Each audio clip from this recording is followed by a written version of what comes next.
Human brain کے ساتھ justification تلاش کرنا ایک دفعہ آ جائے تو ڈیوائن عمل ہے، ڈیوائن جسٹیفیکیشن ہے. آپ اپنے ہیومن اعمال کی ہیومن جسٹیفیکیشن نہیں ڈھونڈو. جسٹیفیکیشن کی جب جسٹیفیکیشن ہے اپنے پاس سبراہ نہ کرو تو ٹھیک ہے. تو آپ جو انسان کا عمل ہے نا وہ انسان جسٹیفائی کرے یا اس کی جسٹیفیکیشن ڈھونڈے. خدا نے ایک وقت میں ایک کام کر دیا، دوسرے وقت میں اسی جگہ پر دوسرا کام کر دیا. بعض اوقات محنت کامیاب ہوتی ہے، بعض اوقات چانس کامیاب ہوتا ہے. آپ لوگ محنت کر کر کے اکثر لوگ اب مر گئے، محنت کر کے بڑی محنت کی ہے یعنی کہ زندگی گزارنے اور بنانے کے لیے جو موجود فارمولہ تھا پورا استعمال کیا. محنت کی، تعلیم حاصل کی، پھر محنت کی نوکری حاصل کی، پھر محنت کی کوئی بات اچھا کیا پیسہ، پھر محنت کی زندگی آسان بنانے کے لیے، پھر محنت کے باوجود جو ہے نا زندگی آخر میں دقت میں ہے. فارمولہ صحیح ہے، نتیجہ غلط ہو گیا انسان کا. جی آپ نے صحیح کس نے آپ نے مطلب یہ ہے کہ فارمولہ صحیح ہے، نتیجہ صحیح نہیں. اور جبکہ دوسرا آدمی اس نے جو ڈیزائر نتیجہ تھا ہمارا وہ جاتے جاتے تو آگے شروع کر دیتا اور اس کے بعد وہ نتیجہ ہو جاتا ہے جو آپ کے اعمال کے نتیجے میں نہیں برآمد ہوا. اب آپ جسٹیفیکیشن ڈھونڈو اللہ نے کیا کیا ہے یہ سمجھ آئے گی کبھی. ایک آدمی کے ساتھ ایک سلوک ہو رہا ہے اور دوسرے آدمی کے ساتھ انہی حالات اور انہی پرابطن میں ایک اور سلوک ہو رہا ہے. تو ایک نلائق آدمی بادشاہ بن جاتا ہے اور دنا آدمی جو ہے نا ملازمت ہی حاصل کرتا ہے، بیچارہ پاگل ہو جاتا ہے. کہتے میں دنا ہوں، اب دنائی کا کرے جب تک نصیب کا جانا ہوں. آپ بات سمجھ رہے ہیں؟ سمجھ رہے. اب یہ نصیب جو ہے اس کا تعلق اعمال کے ساتھ ہے، اس کا تعلق فارمولے کے ساتھ ہے، اس کا تعلق جو ہے چانس ہے، کیا اس کے پیچھے کوئی لاجک ہے. اللہ تعالیٰ کے کام کے پیچھے ڈیوائن لاجک تو ہو سکتی ہے، ہیومن لاجک نہیں. لہذا خدا کے کاموں کو ہیومن جسٹیفیکیشن کی ضرورت نہیں ہے، کبھی اس کی تلاش بھی نہ کرنا. ویسے بھائی دل کبھی کبھی تلاش کرنا چاہو کہ یہ واقعہ کیا ہوا. ایک واقعہ دولت بعض اوقات کسی آدمی کو بہت نیک بناتی ہے، احسان ہو جاتا ہے، اس پر نیکی کی راہ پہ جانے جاتا ہے. آج عمرہ زکات خراب ہو جاتی ہے اور بعض اوقات دولت جو ہے یہی گمراہ کر دیتی ہے. کہتا ہے آپ کی گمراہی کی سبب کیا ہے؟ دولت، فراوانی. تو ایک چیز ایک آدمی کے لیے راحت ہے، وہی چیز دوسرے آدمی کے لیے مصیبت ہے. تو بھائی دولت کی وجہ سے ہے. برعکس اس کے بعض اوقات غریبی جو ہے انسان کو اللہ کے قریب کر دیتی ہے اور بعض اوقات غریبی جو ہے یہ گمراہ کر دیتی ہے، کافر کر دیتی ہے. تو یہ ہماری زندگی ہے، یہ بھی کوئی زندگی ہے، گمراہ ہو گیا، کافر ہو گیا. اس لیے اللہ تعالیٰ کے کام کو پہلی بات جو ہے نا وہ یہ ہے کہ جو وہ کر رہا ہے اسے اس کو آپ مانتے ہیں. باقی اعمال کا نتیجہ اولاد کی شکل میں، تو اگر آپ اس کو کہتے ہیں کہ اولاد آپ کی تعلیم دینے کی صلاحیت کی وجہ سے نیک ہوتی ہے، تو پھر آپ یہ کہو گے آپ کی تعلیم دینے کی صلاحیت ٹھیک نہیں تھی. صلاحیت کے نام ہے اولاد کا بہتر ہوگا، یا کالج اسکول کا نام ہے اولاد کا بہتر ہوگا، یا ماحول سوسائٹی کا نام ہے اولاد کا بہتر ہوگا، یا حسن اتفاق کا نام ہے، یا فارن لٹریچر کا نام ہے، یا آپ کے ٹی وی کا نام ہے، یا آپ کی وی سی آر کا نام ہے، یا جو بھی آپ کے غفلتیں موجود ہے اس کی وجہ سے اولاد نکلے گی. یہ وجہ ہو سکتی ہے. ایک وجہ یہ سکتی ہے کہ اللہ کی طرف سے ایسا ہی ہے. دوسری وجہ یہ ہے کہ جو ماحول آپ نے دیا اولاد کو، آپ کے والدین نے آپ کو نیکی کا اس نے کچھ اثر دیا، تاثیر دی. کم از کم آپ کے سامنے نمازیں روزہ حج نکال پالسی پڑھتے رہے اور آپ نے اپنی اولاد کے سامنے وی سی آر لیا، اولاد کے سامنے استعمال کیا اور اولاد دیکھتی رہی اور آپ کے اعمال سے اپنے اعمال کا راستہ جسٹیفیکیشن ڈھونڈتی رہی. آپ کی ہلکی خامی جو ہے نا اولاد کے لیے ایک جواز ہے تباہ. تو آپ نے اللہ کے لیے بھی نیکی نہ کی, آپ نے مستقبل کے لیے نیکی نہ کی, اولاد کو دیکھ کر بھی نیکی نہ کی. ایک جگہ پر جوان بچے ہوں, بیٹیاں ہوں, بیٹے ہوں, بوڑھے والدین ہوں, پاگل بیوقوف ہوں, اور اولاد کے سامنے آپ بے باک فلمیں دیکھ رہے ہوں اور اولاد کو ترغیب دے رہے ہو, تو اولاد کہنا نہیں مانتی.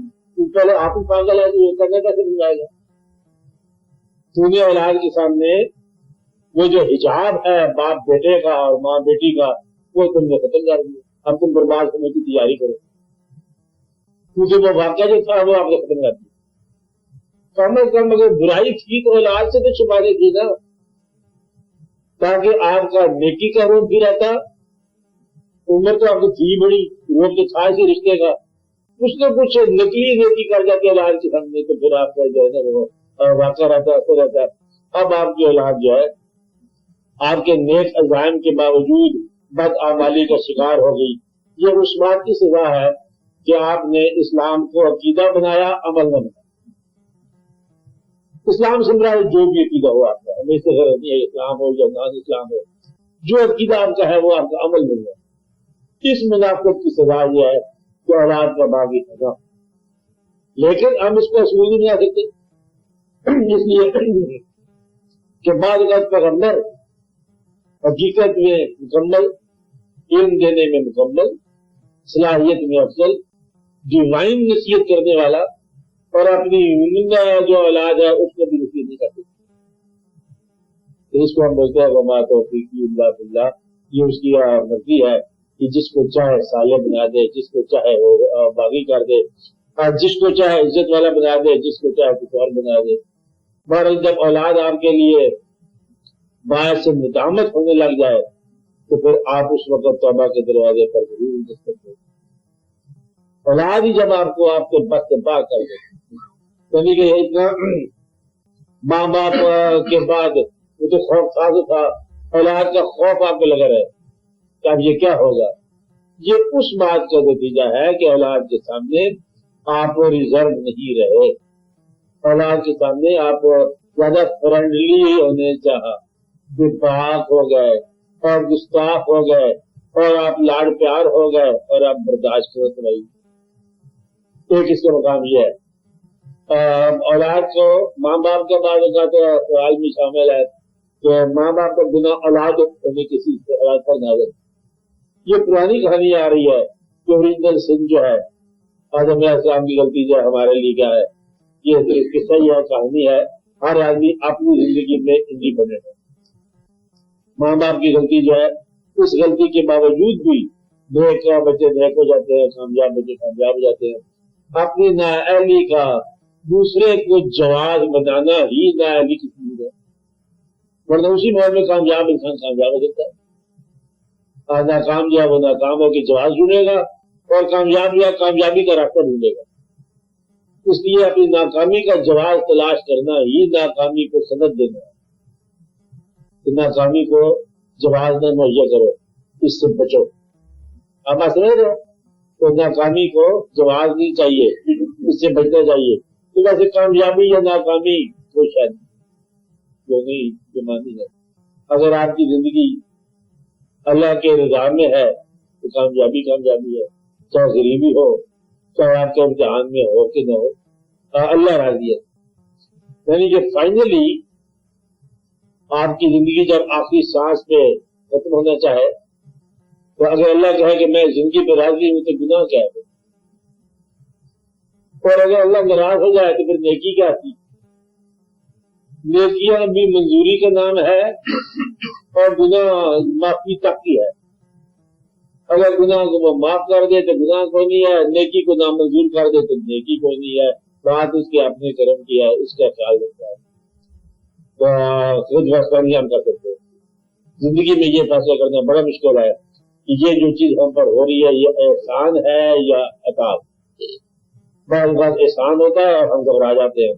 جب وہ اپنے نظریہ کا ہو دوسری کتنی غلطی تو میں نے کیا سمجھا تھا, یہ کیا ہو گیا, ایسی زندگی میں اثر آتا ہے. اللہ بار بار فرماتے ہیں کیا ممکن ہے تم پسند کرو ایک چیز جو تمہارے لیے نقصان دہ ہو, اور آئے ممکن ہے تم ناپسند کرو وہ چیز جو تمہارے لیے فائدہ مند ہو.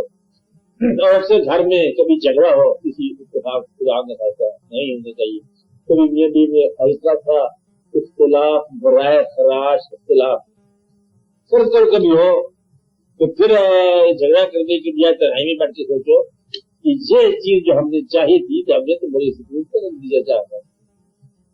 جس چیز کو ہم نے باعث سکون سمجھا تھا اس میں اضطراب پیدا ہو سکتا ہے. ہر گھر میں سکون موجود ہے, ہر گھر میں اضطراب موجود ہے. جب اضطراب کا وقت ہے تو سوچو کہ یہ سکون کے لیے یہ گھر بنایا تھا, اور جب سکون کا وقت ہے تو پھر دیکھو کہ اس میں اضطراب بھی آ سکتا ہے. تو گویا کہ یہ موسموں کی طرح آتے ہیں زندگی میں کامیابیاں اور ناکامیاں, جیسے کبھی باہر آ گئی کبھی خزاں آ گئی, یہ وقت آتا رہتا ہے. دن ہو گیا رات ہو گیا, کبھی خوشی ہوگی اسی ماحول میں. غریبوں کے گھر میں بھی ڈھولک بجتی, امیروں کے گھر میں بھی ماتم کرا ہے. مطلب نہ غریب غریب ہے نہ امیر امیر ہے, غم خدا داد ہے خوشی خدا داد ہے. دوست مل جائے تو غم کا سبب کٹ جاتا ہے, دشمن مل جائے تو خوشی کا راستہ رک جاتا ہے. بات تو ساری ہے کہ اگلا ملنے والا کہتا ہے اپنے ہاتھ کی لکیر پاس میں دیکھو, اس کے ہاتھ کی لکیر میں دیکھو جس کا ہاتھ تیرے ہاتھ میں آتی, دونوں پاگل ہے.